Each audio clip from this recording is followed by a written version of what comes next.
I used to come from, I was a young boy, in my 20s, 30s. I would come from Tanzania, come underground, come do underground work here, very dangerous work. Go back to Tanzania. Who was supervising me?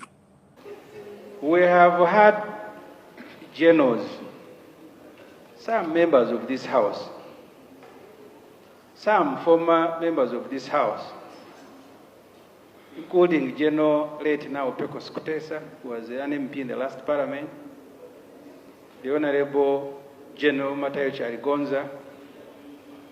They have written books explaining how they were throwing bombs in Kampala.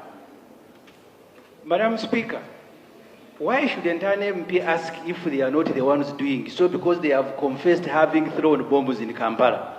In their books. Which book is that? The one of General Pecos. That's the one of the one of Pecos Kutesa is Uganda's revolution, 1979, 1986. Are we in 1979 now? We are talking about the same people who were throwing bombs. They are now the ones in charge of security. So the procedural issue I am raising, Madam Speaker, is whether it will not be appropriate for those generals to come here, either through a minister, explain to Parliament and ask them if they have abandoned that bad manner of throwing bombs, which they have done and confessed that they have done. If you allow me tomorrow, I'll bring copies of those two books, one by General Pecos Kutesa, another one by General Charigonza. In the one of General Pecos Kutesa, he said his role was to make sure that people in Kampala go to sleep at 3, and they are now the ones in charge of security. So what is the procedure matter? Is whether you should not allow them to make a statement, and we ask them these questions that we are now asking you, because this matter came as a way of communication. We don't want to be asking the speaker, we want to be asking those people. You will know that there's been a endless piles of dirt that has been committed by the Museveni people. Now, all of that information has been documented and has been availed, like our videos, my videos. Mine goes straight into the database, the ICC, the UN, all of that.